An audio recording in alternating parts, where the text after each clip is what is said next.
चलो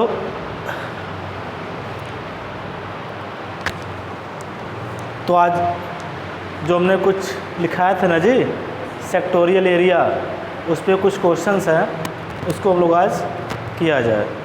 ठीक है, देखो बाबू तुम ध्यान से समझना, जहाँ ये फिगर थोड़ा सा इम्पॉर्टेंट है और थोड़ा सा हम लोग रिजल्ट यूज़ करेंगे उसका कैलकुलस का। ठीक है, वो आपको मिला होगा मैकेनिक्स में मिलेगा और आपको रेडियस ऑफ कर्वेचर में मिलेगा। देखो ये मान लेते हैं कि आपका क्या है, सेंट्रल ऑर्बिट है। ठीक है, ये आपका फिगर समझ लोगे, पहले हम लोग फिगर समझ लें क्या करना है उसको निकाल लें, तब आगे बात करेंगे। ठीक है, देखो हम मान लेते हैं कि वो आपका क्या है जी, पोल है या सेंटर, इसे क्या कहते हैं, सेंटर ऑफ, एक होता है सेंटर ऑफ फोर्स, एक होता है सेंट्रल फोर्स और एक होता है सेंट्रल ऑर्बिट। ये क्या है, सेंटर ऑफ फोर्स। ठीक, ये हमारा OX क्या है जी, ये हमारा क्या है, इनिशियल लाइन। अब वो ध्यान देना इस बात को, ठीक है ना। अगर फिगर हम समझा लिए, तुम समझ लिए तो कल्याण है। यहाँ हमारा क्या मान लेते हैं जी, ये आपका क्या है, PR थीटा कोऑर्डिनेट एट किस पे जी, टाइम T पे। ठीक, और ये आपका थीटा हो गया, और मान लेते हैं फिर जो है आपका ये Q है, R plus del R into क्या, थीटा प्लस डेल थीटा, और ये आपका क्या हो गया, R प्लस डेल R, और ये आपका क्या हो गया जी, डेल थीटा। इतना तो बाबू सही है। ठीक, तो यह जो एरिया बनता है, ये जो सेक्टर है, ठीक है ना, इस सेक्टर का जो एरिया है वही हमारा क्या कहलाता है जी, सेक्टोरियल एरिया कहलाता है। ठीक है, अभी बस हम बता रहे हैं ऐसे मान लो, जैसे यहाँ पे क्या होता है, मान लो एक पार्टिकल ये है, यहाँ पे पॉइंट क्या होता है जी, R होता है। ठीक है, तो यहाँ से जो इसको हम ऐसे ड्रा कर दिए। ठीक है, एट टाइम फिर डेल्टा T पे, तो जो पहला है थ्योरम, वो उसका कहने का मतलब है कि जो आपका सेक्टोरियल एरिया यहाँ आएगा रेट पर यूनिट टाइम, वही सेक्टोरियल एरिया क्या होगा, यहाँ भी आएगा। मतलब वह यूनिफॉर्म होगा, मतलब वह क्या होगा, कांस्टेंट होगा। मतलब जो हमको सेक्टोरियल एरिया निकालना है वह हमारा क्या आएगा जी, कांस्टेंट आएगा। वो हमारा क्या आएगा, कांस्टेंट आएगा। ठीक है, देखो तो जो सेक्टोरियल एरिया है, अभी लिखना मत, बस समझो बाबू। ठीक है ना, ये जो सेक्टोरियल एरिया है वह क्या होता है जी, देखो हम OPQ में बात कर रहे हैं, OPQ, ये क्या हो जाएगा जी, 1/2 बेस इंटू हाइट होता है ना, तो यह क्या हो जाएगा, ये आपका डिस्टेंस कितना है, R है, ये कितना हो जाएगा, OP, ये हो जाएगा OP इंटू। अब देखो बाबू हमको यह निकालना है। ठीक है, तो हम क्या करेंगे, इससे एक परपेंडिकुलर डाल देंगे। ठीक है ना बाबू, इससे हम क्या करेंगे, एक परपेंडिकुलर डाल दिए, ये हमारा क्या हो गया जी, N हो गया।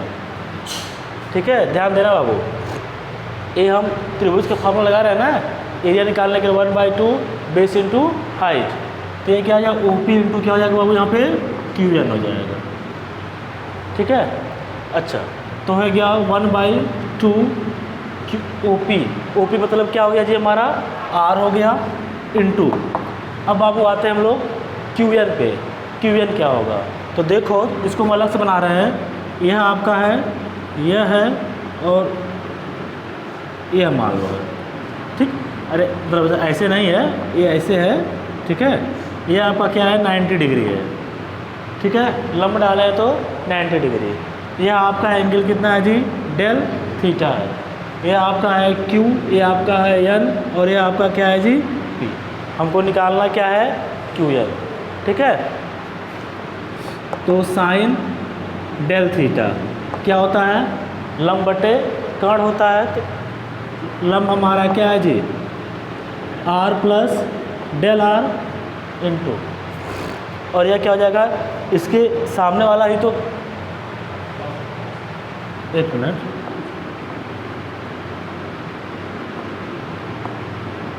ठीक है, ये होता है लंब, ये होता है आपका कर्ण। तो यहाँ पे क्या हो जाएगा, A क्यू एन होगा ना, ये क्यू एन होगा। अब सही है, ठीक है ना, इसलिए यहाँ पे बना दिया ताकि कन्फ्यूजन ना हो। इसके सामने वाला क्या होता है जी, कर्ण होता है, और जो एंगल होता है थीटा, उसके सामने वाला क्या होता है, लंब होता है। लंब कर्ण समझ रहे हो ना, अरे हाइपोटेनस और परपेंडिकुलर, ठीक है। यहाँ पे क्या हो जाएगा, ये हो जाएगा क्यू एन, और ये क्या हो जाएगा जी, आर प्लस डेल आर। यहाँ पे क्या हो जाएगा, क्यू एन इक्वल टू क्या हो जाएगा, R plus del R into क्या जी, साइन डेल थीटा। यहाँ तक कोई दिक्कत? देखो भाई, फिगर समझ लोगे, जो हम बातें बता रहे हैं समझ लोगे तो आराम से लिख लोगे, ठीक है। तो कितना हो गया जी, क्यू एन कितना हो गया, R plus del R into क्या जी, साइन डेल थीटा। हमको निकालना है पर यूनिट टाइम पे, ठीक है। तो जो आपका एरियल वेलोसिटी होता है, या तो आप एरियल वेलोसिटी बराबर लिखें, या तो rate of distribution of sectorial area per unit time. तो जब पर यूनिट टाइम निकालते हैं बाबू ना, यहाँ पे limit delta t tends to 0 1/2 R plus delta R into क्या, साइन डेल थीटा, और अपान क्या जाता है, डेल्टा टी। हमको पर यूनिट टाइम निकालना, इसलिए हम क्या करते हैं, डेल्टा टी से डिवाइड करते हैं। अच्छा, अब देखो बाबू, मान लो अगर यह है, यहाँ पे क्या कर रहा है, डेल्टा टी टेन टू 0। ध्यान देना इस बात को, यहाँ पे टी था, यहाँ पे क्या है, डेल्टा टी। जब डेल्टा टी टेन टू 0 करेगा तो यह पॉइंट कहाँ आ जाएगा, पी पे। ध्यान देना बाबू, क्यू कहाँ आ जाएगा, पी पे। फिर जब यह पॉइंट यहाँ आ जाएगा तो डेल्टा आर क्या हो जाएगा, 0 हो जाएगा ना, तो डेल्टा आर भी क्या हो जाएगा, 0। डेल थीटा भी क्या हो जाएगा, टेन टू क्या कर देगा, 0। ध्यान समझना, डेल्टा टी टेन टू जब 0 करेगा तो यह पॉइंट कहाँ जाएगा, क्यू पॉइंट कहाँ जाएगा, पी पे। डेल आर भी 0 और डेल थीटा भी 0। अच्छा थोड़ा देखना, ये क्या हो गया जी, 1/2 हो गया, ठीक। ये आपका आर हो गया, यहाँ क्या बचा, R plus 0 sine del theta. Del theta कहाँ पे 0 कर रहा है, डेल थीटा कहाँ जा रहा है, 0 पे, तो साइन 0 कहाँ चला जाएगा, 0। ये आपका हो गया 0। डेल्टा टी टेन टू क्या है जी, 0।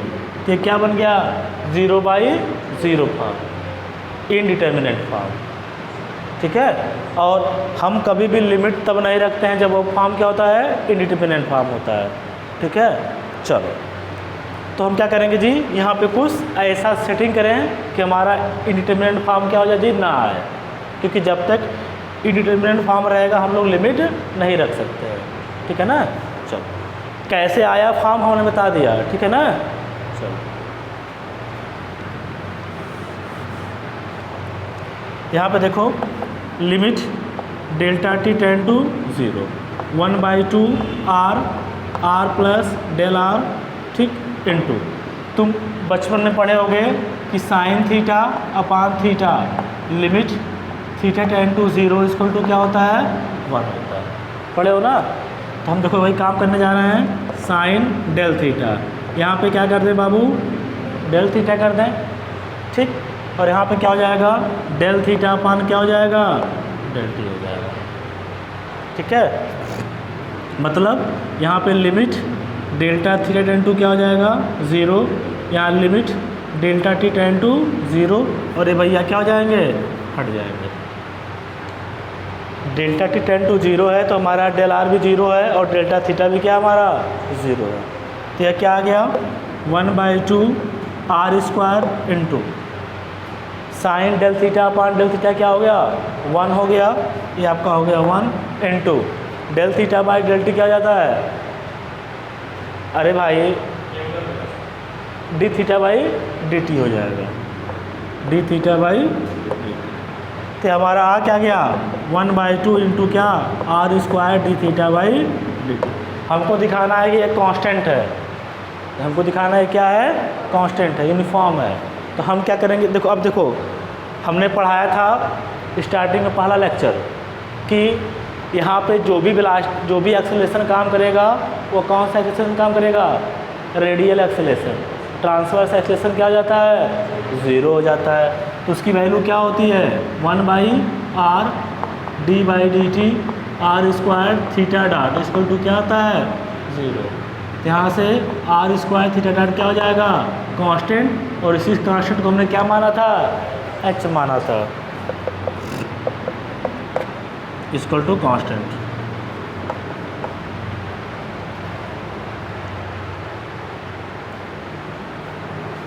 कहीं किसी चीज़ में प्रॉब्लम, फिगर समझ लिए, थोड़ा सा हमारी बातों के यहाँ पे समझ लिए तो आराम से लगा लोगे।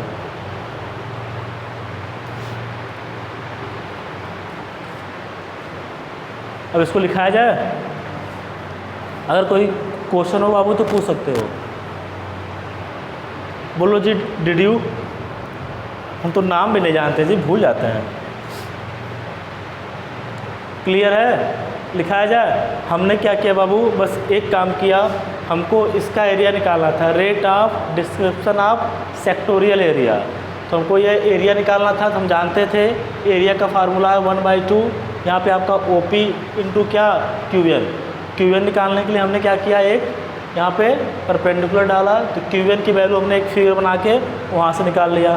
तो क्यू एन की वैल्यू है क्या, यहाँ पे साइन का यूज़ हुआ, एंगल क्या था, डेल थीटा, एंगल लग दिया। फिर यहाँ पे हमने वहाँ से रखा, जब डेल्टा टी टेंड टू 0 है तो क्यू पॉइंट कहाँ चला जाएगा, पी पे, डेल आर हमारा क्या हो जाएगा 0, और डेल थीटा भी क्या होगा हमारा 0 होगा। ठीक, तो हमने क्या किया, यहाँ पे किया, फिर हमने देखा कि ये क्या आया, इंडिटर्मिनेंट फॉर्म आया। इंडिटर्मिनेंट फॉर्म आया तो हम लिमिट नहीं रख सकते हैं, इसलिए हमने यहाँ पे क्या किया, थोड़ा सा सेटिंग किया। सेटिंग करने के बाद इसकी वैल्यू 1 हो गई, यहाँ 1/2 आर तो ऊपर 0 है, तो 1/2 R square D theta by d t, और इसकी वैल्यू हम जानते हैं क्या होता है, कांस्टेंट होता है, एच होता है। पहले लेक्चर में लिखाया गया था, कैसे होता है वो भी मैंने आपको यहाँ पे बता दिया, क्योंकि ट्रांसफर एक्सेलरेशन क्या होता है, 0 होता है। कहीं कोई दिक्कत जी, लिख लिया जाए, लिखो।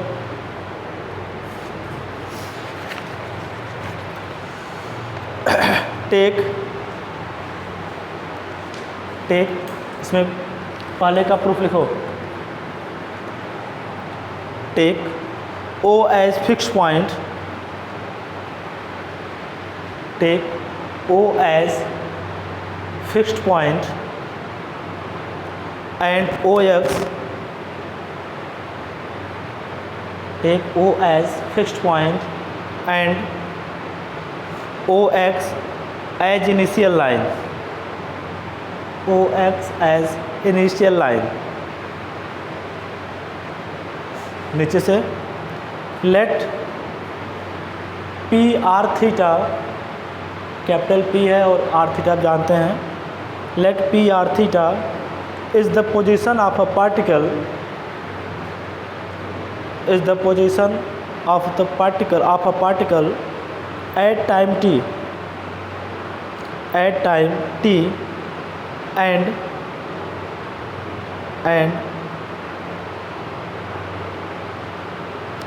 Q, capital Q, R plus del R, theta plus del theta, ऐसे लिखते हैं, पता है ना आपको, पता है, ये सब लिखा तो है। Is position of particle, is position of particle at time t plus delta T, नहीं हाँ, at time t plus delta T. देखिए, hence sectorial area, hence sectorial area describe by a particle, hence sectorial area describe by particle in time delta T, in time delta T,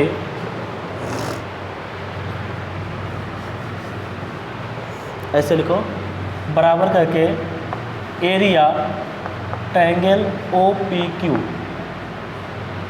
P O Q ना, P O Q, P O Q, क्योंकि ओ पे angle है ना, area triangle क्या है जी, P O Q. फिर बराबर करके ही इसको लिख लेना और इसको लिख लेना,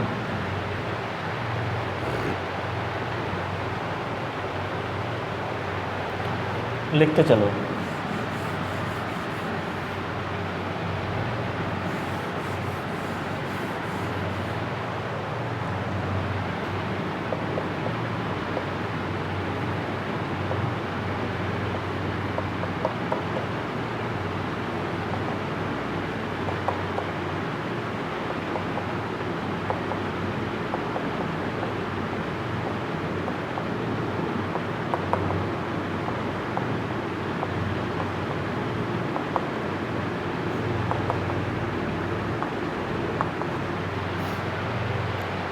फिगर भी बना लेना, ठीक है। और यहाँ से लिख देना एरियल वेलोसिटी।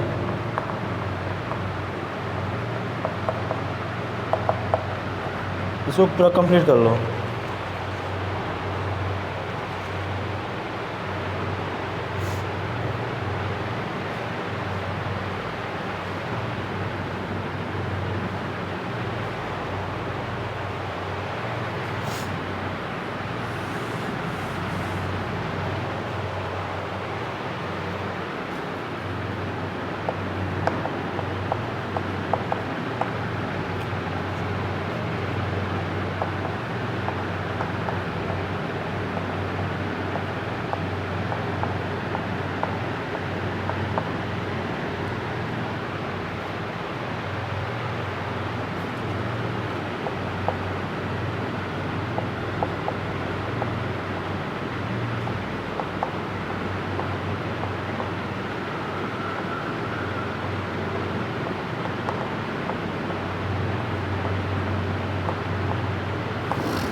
ये सब बस आपको याद हो, मतलब नॉलेज होना चाहिए, ठीक है ना।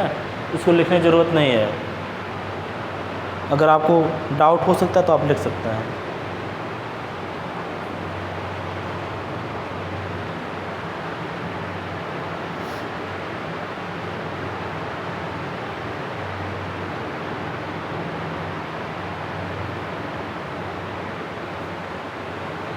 या यहाँ पे आप ये भी लिख सकते थे कि rate of destruction of sectorial area per unit time, यहाँ ये भी लिख सकते थे, ठीक है।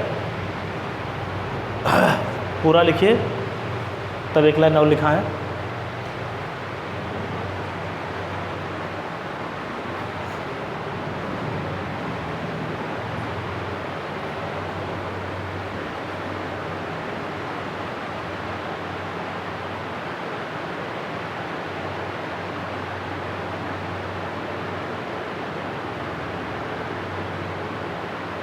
रेडियल, अरे ट्रांसफर रिलैक्सेशन 1/r ही होता है ना जी, कन्फर्म है ना।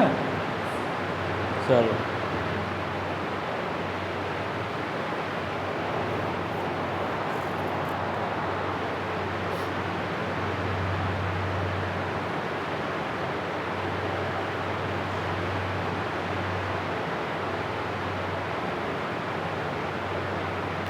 एक कभी कभी 2 नंबर में पूछ लिया जाता है।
आगे बढ़ा जाए, ठीक है। इसी रिजल्ट का भी हम लोग यूज़ करेंगे, ठीक है। फिगर भी वही रहेगा, थोड़ा सा हम लोग काम करेंगे उस पर।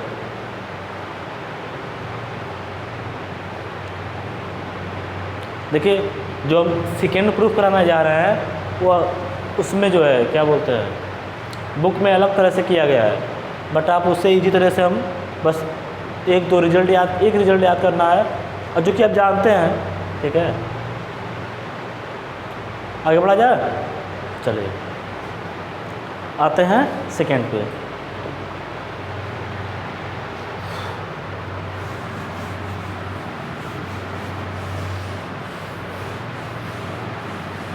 सेकेंड पे देखिए उन्होंने क्या कहा है।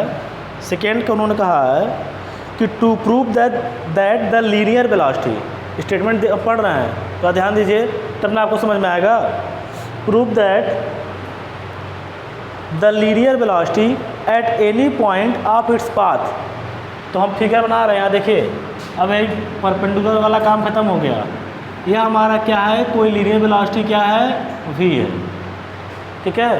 तो भैया ने कहा कि to prove that the linear velocity at any point of its path varies inversely, varies inversely, varies inversely क्या, as the perpendicular from the centre upon the tangent to the path at that point. इसका मतलब है कि यहाँ से हम क्या कर दें, एक टेंजेंट ड्रा कर दें, तो यह हमारा डिस्टेंस क्या है, p है। अगर डिस्टेंस क्या है, p है, तो ये जो लीनियर वेलोसिटी होगा यह क्या होगा, इसके v is inversely proportional to. ये हमको प्रूफ करना है इस क्वेश्चन। आपको समझ में आया प्रूफ क्या करना है।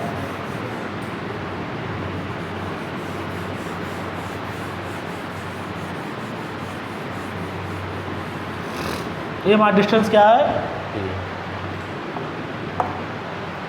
ठीक है। हमने एक टेंजेंट ले लिया, लीनियर वेलोसिटी यहाँ पे v है। आप फिगर अच्छे बनाइएगा, हमारा थोड़ा सा काम गड़बड़ा गया, ठीक है। अब अच्छे बनाइएगा। p हमारा टेंजेंट है, तो ये परपेंडिकुलर डिस्टेंस है फ्रॉम सेंटर ऑफ फोर्स से लेकर, ये v क्या है, इसके इनवर्सली प्रोपोर्शनल है। ये हमको दिखाना है, ठीक है। आप फिगर पर बना लीजिए। अगर दोनों एक साथ आएंगे तो फिगर एक ही बनाइएगा, यही वाला। अगर नहीं आते दोनों एक साथ तो अलग अलग फिगर आपको बनाना पड़ेगा, ठीक है। पहले फिगर बना लीजिए, फिर हम लोग इसकी बात करते हैं।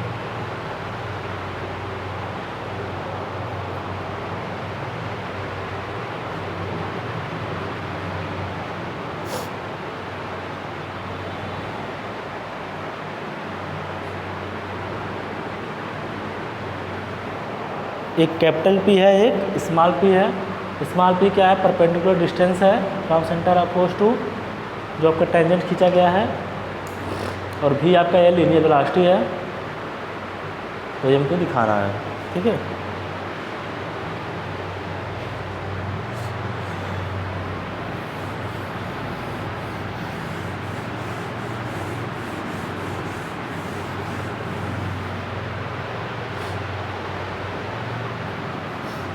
इसकी कोई ज़रूरत नहीं है।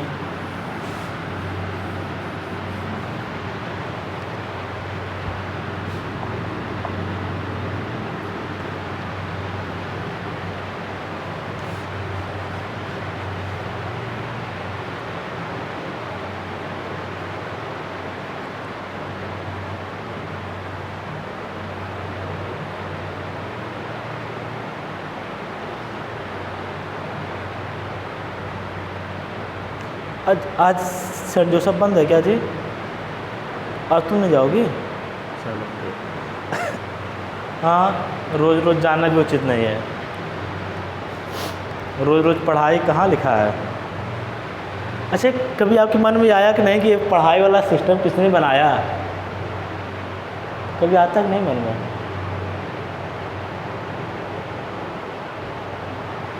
हम जब छोटे थे तो हमारे मन में आता था, अगर पढ़ना नहीं होता तो कितना अच्छा होता।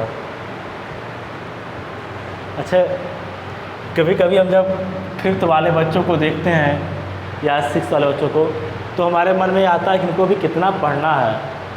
कम से कम इनको 7 साल तो पढ़ना ही पढ़ना है। इसके बाद हो सकता है कि नौकरी कोई पाया जाए तो अच्छी बात है, ठीक है। चलो, तो यहाँ पे लिखो लेट, इसमें लिखो late v be the linear velocity, let v be the linear velocity at p, let v be the linear velocity at p, capital P, and sorry, and small p is the perpendicular length, small p is the perpendicular length from centre to the tangent at p,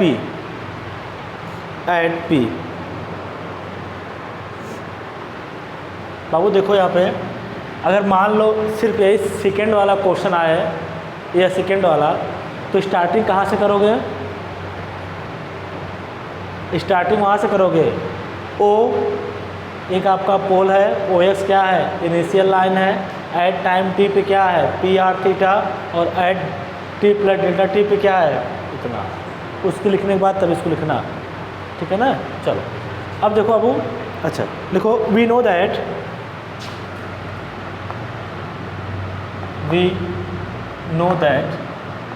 are square D theta by d T equal to क्या जी? H. ये तो जानते हो ना, अभी से हम लोग को अभी यहाँ पे हम बताए थे, ठीक है। हमको भी को लाना बाबू, वो क्या लाना है? भी लाना है। तो तुम पढ़े हो ना बचपन में कि भी बराबर क्या होता है? D S by d T. पढ़े होगे, याद आ रहा होगा तो ठीक है, नहीं याद आ रहा तो यहीं से काम चला लो। यहाँ पे क्या हो जाएगा जी? आर स्क्वायर इंटू क्या हो जाएगा? D theta D S into क्या? D S D T equal to क्या जी? एच। ठीक, यहाँ हो जाएगा R square D theta by D S, और इसकी वैल्यू क्या हो जाती है यहाँ पे? भी इक्वल टू क्या जी? अच्छा ये बताओ बाबू, हमको लाना क्या है? ये हमारा क्या है? ये हमारा क्या है? 90 डिग्री है ना। हमको लाना क्या है जी? P हमको लाना है। ये हमको क्या लाना है जी? P लाना है। अच्छा एक बात और पढ़े होगे बाबू, अगर याद आ रहा हो तो, यहाँ पे जो हम एक लेते थे एंगल, वो हम क्या लेते थे? फाई लेते थे, ठीक है ना। जो उस पॉइंट P पे और जो यह बनता था टेंजेंट से एंगल, उसे क्या कहते थे? फाई कहते थे। ये पढ़े हो ना, ये उसमें रेडियस ऑफ कर्वेचर में या मैकेनिक्स में रहा होगा, ठीक है। तो वहाँ से हम एक रिजल्ट को यूज़ कर रहे हैं।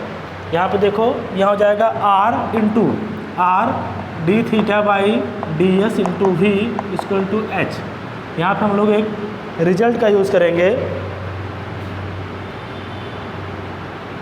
यहाँ पे कि जो हमारा tan फाई होता है वो हमारा होता है are d theta by D S, और जो हमारा साइन फाई होता है वो हमारा होता है आर डी थीटा बाई क्या होता है? D S. हमको इतने से काम चलाना है, हमको सिर्फ और सिर्फ इसी से काम चलाना था। देखो हमको P कब आएगा? P तब आएगा जब हम R साइन फाई लाएंगे, R साइन फाई। यहाँ से देखो ये क्या हो जाएगा, तुम खुद सोचो। साइन फाई इक्वल टू, ये एंगल फाई है तो ये क्या हो जाएगा जी? परपेंडिकुलर, तो क्या हो जाएगा जी? P अपार, और यह क्या हो जाएगा जी? हाइपोटेनस हो जाएगा, तो क्या हो जाएगा जी? R। तो P इक्वल टू क्या हो जाएगा? R sine phi.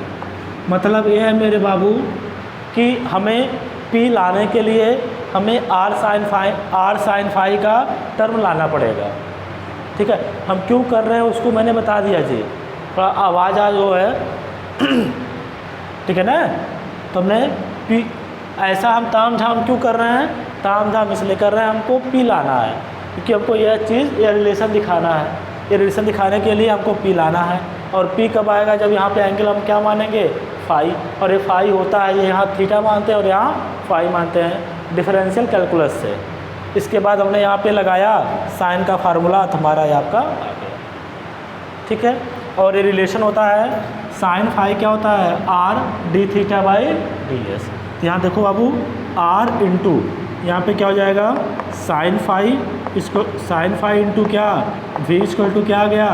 एच आ गया। अब यहाँ पर हो जाएगा आर साइन फाई की वैल्यू क्या है, पी है, पी इंटू वी क्या हो गया, एच हो गया, और वी इक्वल टू क्या हो गया, एच बाई पी हो गया। इम्प्लाइज दैट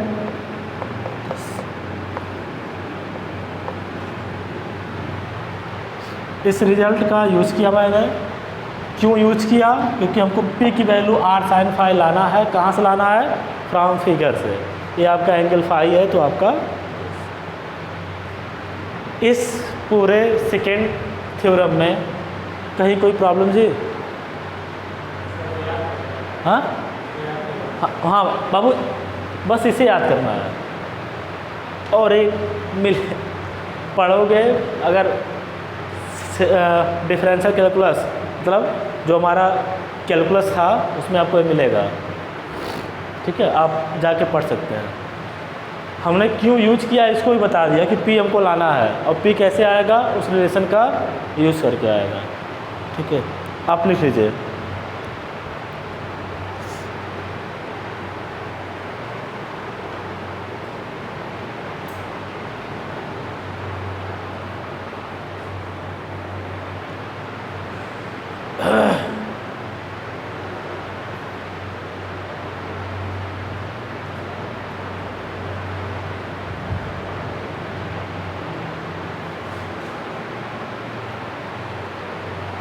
अगर आप बुक वाला करेंगे तो जो हम लोगों ने फर्स्ट आर्टिकल में किया था उसी तरह से वहाँ पे किया गया है, ठीक है। आप वहाँ से पढ़ लीजिएगा, लेकिन ये आसान है, तो आप थोड़ा अलग भी जानो, सब बुक का ही जानोगे तो।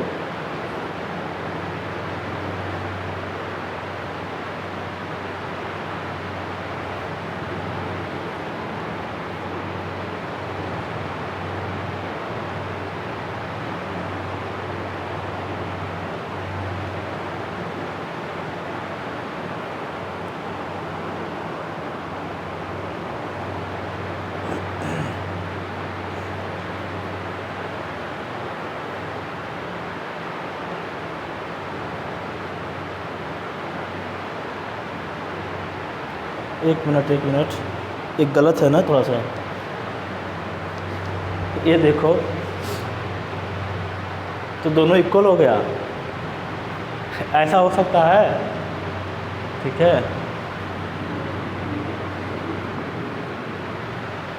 Are d theta by D R होगा। और वैसे भी इसको भी लिखने की ज़रूरत नहीं है, सिर्फ हमको ये काम करना है, ठीक है।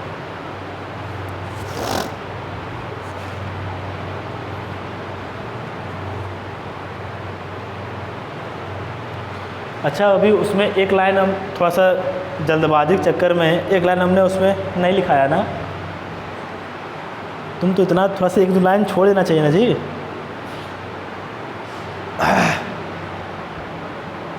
चलो, प्रूफ करने के लिए वही था, ठीक है ना, उसमें एक लाइन बस लिखना था। अब बोल देना है, थोड़ा सा समझ लेना कि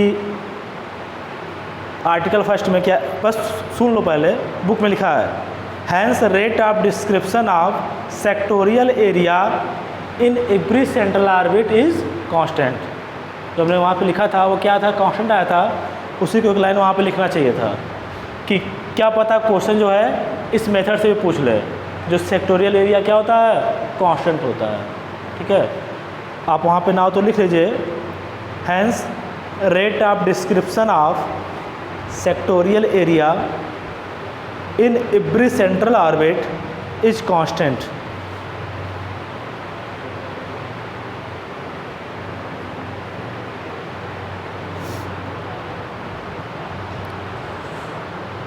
हम समझाने के चक्कर में लिखा नहीं पाए। Hence rate of description of the sectorial area in every central orbit is constant. चलिए, इसके नीचे लिखिए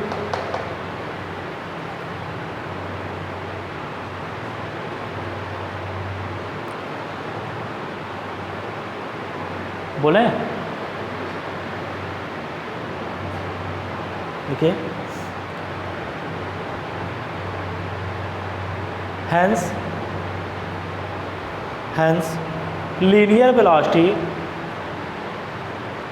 hence linear velocity at any point P, capital P रहेगा, hence linear velocity at any point P varies inversely as the perpendicular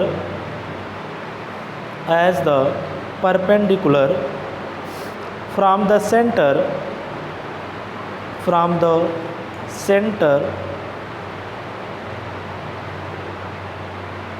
upon the tangent from the center upon the tangent to the path P to the path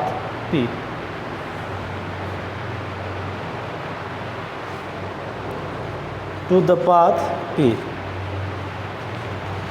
भाई यहाँ तक कोई problem हो तो पूछ लो, फिर एक आर्टिकल हम लोग और किया जाए, फिर उसके बाद क्वेश्चन किया जाएगा। ठीक है, ये अगर आएगा भी तो 2 नंबर में आएगा जी, ठीक है ना। और सेंट्रल ऑर्बिट से क्वेश्चन 2 नंबर के बनते हैं लगभग, या तो central force, centre of force, central orbit definition दे देगा, या तो इसमें से कोई रिलेशन दे देगा, या फिर एक आता है एप्स आता है, उसका डेफिनेशन आगे है, वहाँ से डेफिनेशन दे देता है। ठीक है, चलिए हेडिंग लिखिए। हम लोग आज एक फार्मूले का डेरिवेशन करेंगे, ए लीनियर वेलोसिटी का।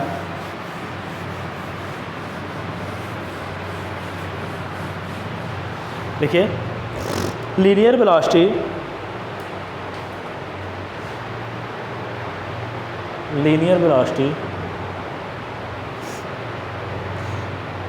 अच्छा, मैम जो है मैट्रिक स्पेस और डीजी दोनों पढ़ा रहे हैं ना, और हम पढ़ा रहे हैं मैकेनिक्स, और मनमोहन से पढ़ा रहे हैं कॉम्प्लेक्स, मतलब 4 पेपर एक साथ चल रहा है, मैनेज कर पा रहे हो ना।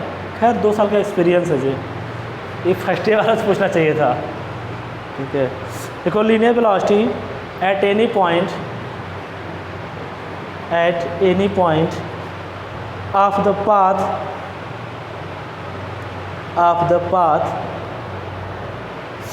ऑफ अ सेंट्रल ऑर्बिट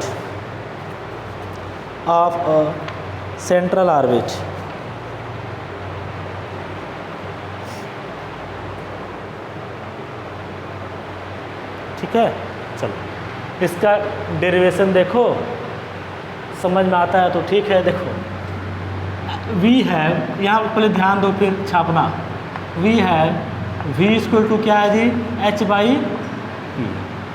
अभी हम लोगों ने इसको डिराइव किया, यहाँ समझ सकते हैं, implies that v/h equal to 1 क्या जी, implies that v² equal to क्या जी, 1/p²। Equation number 1। ठीक, वी नो दैट, हम जानते हो चाहे ना जानते हो, बट वी नो दैट क्या, हमने पीडल फॉर्म में एक बताया था 1/r² r⁴ dr d theta का क्या था जी, देख लो ठीक लिखा है ना जी, एक बार चेक कर लो भाई।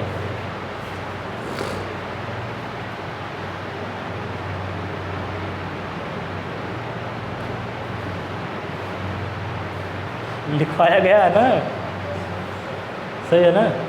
अच्छा चलो अभी उसको करना। देखो यहाँ से फिर हम लिखे थे एज क्या बाबू, u इक्वल टू क्या होता था, 1/r था, तो हमने इसको भी निकाला था कि 1/p² क्या था, u² प्लस du/d थीटा का क्या था जी, ये भी लिखा था। ठीक है, ये कैसे आया था मैंने वहाँ पे आपको बताया था। ठीक है, आप du/d थीटा निकालेंगे, दोनों पक्षों का स्क्वायर कर देंगे तो यही आ जाएगा। ठीक है, चलो ये क्या हो गया जी, क्वेश्चन नंबर 2। ठीक, तो फ्रॉम इक्वेशन 1 एंड 2 बताओ क्या हो जाएगा, वी स्क्वायर इक्वल टू क्या हो जाएगा, H square U square plus क्या, डी यू डी थीटा का क्या जी, ठीक है। सिंप्लाइज दैट क्या हो जाएगा, V square equal to H square U square plus क्या, D U by D theta का, यह आपका क्या दे देगा, लीनियर वेलोसिटी। इस पे भी क्वेश्चन पूछे गए हैं, अभी हम लोग क्वेश्चन एक लिखेंगे, आज उसे करेंगे नहीं बट हम आपको बता देंगे, एग्जाम्पल ही है, क्लियर है, कहीं कोई दिक्कत है ही नहीं भाई। अगर चाहोगे, देखो एक बात और है तुम लोग पास तो एक्सपीरियंस है ये, देखो जो हम लोग मैकेनिक्स पढ़ते हैं या कोई पेपर पढ़ते हैं मैथ्स का, तो कितने नंबर का पढ़ते हैं, 8 क्वेश्चन का, कितने क्वेश्चन का, 8 क्वेश्चन का। एक तो कंपलसरी आ जाता है जी, समझ रहे हो बात ना, एक तो कंपलसरी आ गया, 8 क्वेश्चन। भाई ये हमारा मानना है, मैं चाहता हूँ कि आप इसको फॉलो करें, बट आप सोचिएगा, आप सोचे ही होंगे फर्स्ट ईयर में कोई ऐसा बंदा नहीं है जो इस चीज़ को सोचा ना हो। तो हम लोग क्या करते हैं, 4 क्वेश्चन और 4 क्वेश्चन डिवाइड कर लेते हैं। हम पहले वह फोकस करते हैं कि पहले हमारा सेक्शन ए और सेक्शन बी क्या हो जाए, कंप्लीट हो जाए। तो आप पढ़िए, सब पढ़ाया जाएगा, लेकिन फोकस कहाँ रहे, इसमें से 2 क्वेश्चन का और इसमें से 2 क्वेश्चन का। जैसे मान लीजिए आप सेंट्रल ऑर्बिट पढ़े, अगर एक क्वेश्चन आया या 2 चैप्टर और पढ़ लिए, 3-4 चैप्टर अगर पढ़ लेते हैं, तो हमें लगता है कि आपका सेक्शन ए और सेक्शन बी भी हो जाएगा, और इसमें से भी जो क्वेश्चन कंपलसरी बनाता है, इसमें से आपके 2 + 3 मिल जाएंगे, 2 या 3 मिल जाएंगे, ठीक है। हमारे कहने का मतलब समझे कि जो चैप्टर पढ़ रहे हो उसे अच्छे से पढ़ना, ताकि तुमको 8 क्वेश्चन पे हर तरह से मतलब इक्वली मेहनत ना करना पड़े, ठीक है। 2-4 चैप्टर ही अगर पढ़ लिया अच्छे से खूब, तुम्हारा सेक्शन ए, सेक्शन बी और 2 या 3 कंपलसरी हो जाएगा, ठीक है। चलो इसको लिख लो।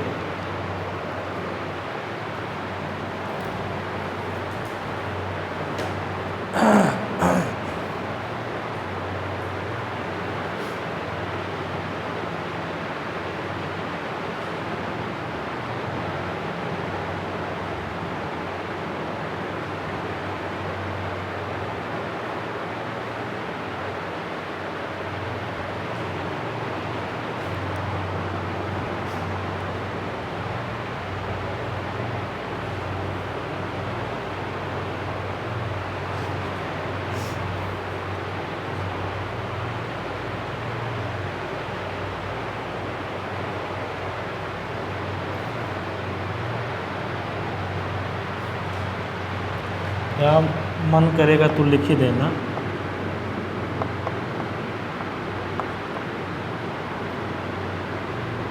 या तो समझदार हो जी, u = 1/r है, तो उसको du/d θ करेंगे, हमको वो मिल जाएगा रिलेशन, ठीक है।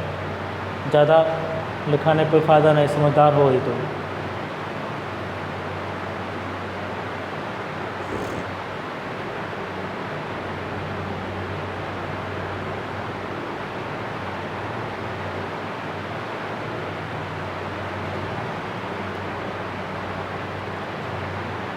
इसके बाद आपकी क्लास चलेगी फिजिक्स की, फिर चलेगी मैथ्स की। तुम लोग मैथ्स खूब पढ़ रहे हो। जैसे कल कोई आया था, चलो ठीक है। अच्छा कोई ऐसा नहीं है ना जो जहाँ बाढ़ का पानी हो वहाँ से आ रहा हो?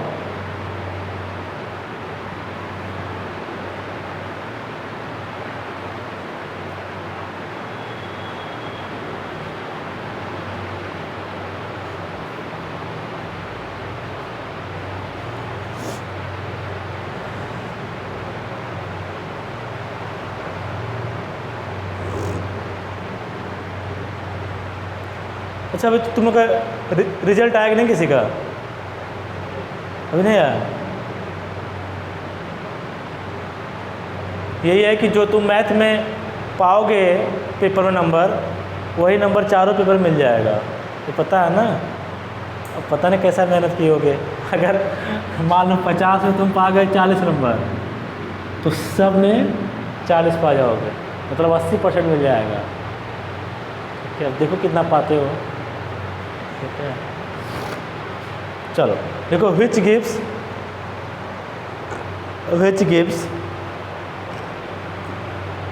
The linear velocity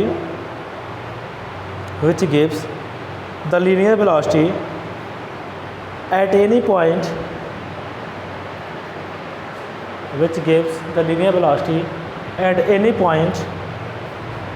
of the path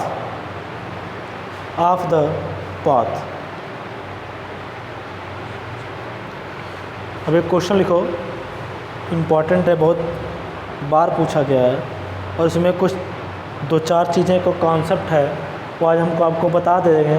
ठीक है, इस क्वेश्चन को हम लोग कल करेंगे, मतलब अगले टर्म पे। ठीक है, लेकिन आप एक बार ज़रूर देखिएगा इसको। क्वेश्चन लिखिए,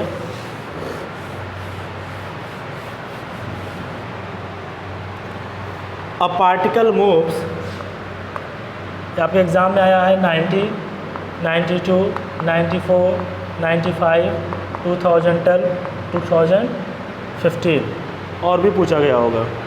लिखिए, a particle moves in an ellipse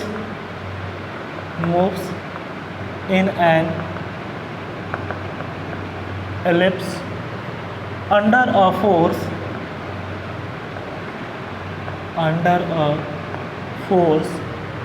which is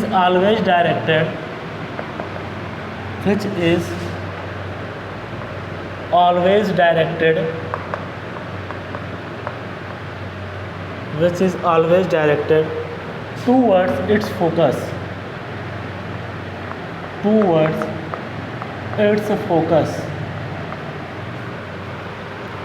Find the law of force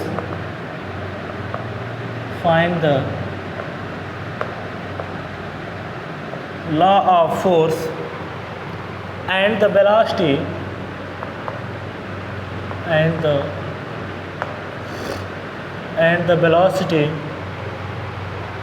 at any point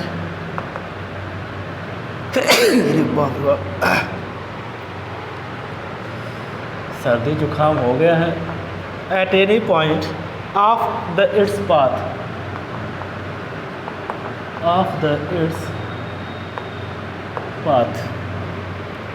and obtain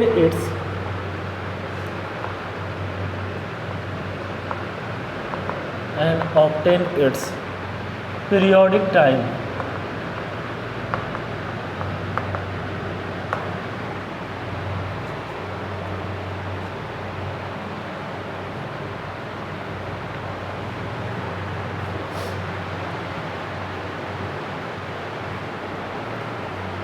इसमें कितना चीज़ पूछा गया जी?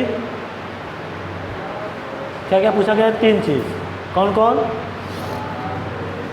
लॉ ऑफ फोर्स, फिर पूछा गया है वेलोसिटी, और फिर पूछा गया है पीरियोडिक टाइम। 3 चीज़ पूछा गया है। यह क्वेश्चन आएगा तो कितने नंबर में आएगा जी? 10 मार्क्स में आएगा। देखो, तुम जानते हो एलिप्स का इक्वेशन क्या होता है जी? हम आज हिंट दे रहे हैं, मन करेगा तो करना, और नहीं मन करेगा तो इसको तो हम यहाँ पे कराएंगे। ठीक है, देखो एलिप्स का इक्वेशन क्या होता है बाबू?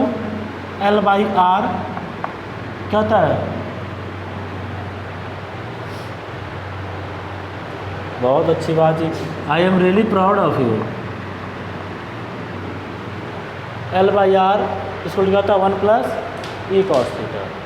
देखो 1/R इक्वल टू क्या हो जाएगा बाबू? बोलो, इसको इधर ले जाएं तो क्या हो जाएगा? 1/L E, हम हिंट दे रहे हैं, E cos 1/R क्या हो जाएगा? U 1/L E cos theta upon क्या जी? U मिल गया, du/d थीटा निकाल लोगे, d2u d थीटा निकाल लोगे, लॉ ऑफ फोर्स निकल जाएगा। पक्का, कोई दिक्कत नहीं है। बोलो जी, कुछ पूछना है तो हमसे पूछो भी। फिर हमारा जो वेलोसिटी होता है वो क्या होता है? v² = h² u² प्लस क्या जी? डी यू डी थीटा का क्या जी, सब पता है, यहाँ से पता हो जाएगा, वैल्यू रख दोगे, पुट वैल्यू गेट आंसर। ठीक, बस थोड़ा सा इसमें एक होता है जी सेमी लेटस रेक्टम होता है, एक होता है लेटस रेक्टम होता है, ये सब पता है ना। अगर एक हॉरिजॉन्टल इलिप्स होता है, पता नहीं पता है, हॉरिजॉन्टल इलिप्स होता है तो ए में, बी में और इसेंट्रिसिटी ई में क्या अंतर होता है? कुछ ऐसा कुछ पढ़े हो? ए भैया b square equal to a square 1 minus a square, कुछ पढ़े हो ऐसा? चलो, और latus rectum, semi latus rectum ये भी पढ़े होगे, 2b स्क्वायर अपान क्या ए, ये सब पढ़े होगे, ये सब यूज आएगा, मन करेगा तो पढ़ लेना, नहीं तो जो हम बताएंगे उसी पे विश्वास कर लेना। अच्छा, फिर एरिया ऑफ इलिप्स क्या होता है? हाँ, बहुत अच्छी बात है, देखो तुम लोग नहीं जानते तो अच्छी बात है, ठीक है, मतलब जो हम बताएंगे उसी पे काम कर लोगे। एरिया ऑफ एलिप्स यह क्या होता है जी, पाई इंटू ए इंटू बी होता है। और मेरे सोना, मेरे बाबू, जब यही ए बराबर क्या हो जाता है, बी हो जाता है, और यही आर हो जाता है, तो क्या हो जाता है, वही इलिप्स क्या बन जाता है, सर्किल बन जाता है। देखो हम ज़्यादा डीपली नहीं जाते हैं जी, ज़्यादा डीपली जाएंगे तो अपने सिलेबस से हट जाएंगे, ठीक है ना। इससे अच्छा है भैया कम पढ़ाओ, उतने पढ़ाओ जितना आप देखो। फिर इसके बाद हमने क्यों एरिया ऑफ इलिप्स लिखा? इसलिए लिखा क्योंकि यहाँ पे हमको मान लो कोई पॉइंट यहाँ पे P है, तो हम सेक्टोरियल एरिया क्या आता है, अभी हम लोग निकाले थे, rate of distribution of sectorial area क्या था, h/2 था। तो इसका हमारा तो है कि T इसका क्या है, पूरा टाइम है, क्या है, पीरियोडिक टाइम है। तो आपका सेक्टोरियल एरिया मान लेते हैं ये है, तो एक का कितना आया h/2, तो पूरे का क्या आ जाएगा h/2 into T equal to क्या हो जाएगा, पाई ए बी। यहाँ से t की वैल्यू निकाल लेंगे, वही हमारा क्या दे देगा, पीरियोडिक टाइम दे देगा। एक क्वेश्चन, दो क्वेश्चन,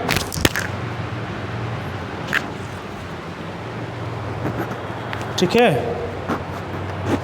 तो आपका इसमें 3 क्वेश्चन निकालना है, ठीक है। बुक से एक बार पढ़ लेना, फिर हम लोग अगले टर्न पे इस क्वेश्चन को कराएंगे, अच्छा क्वेश्चन है, ठीक है।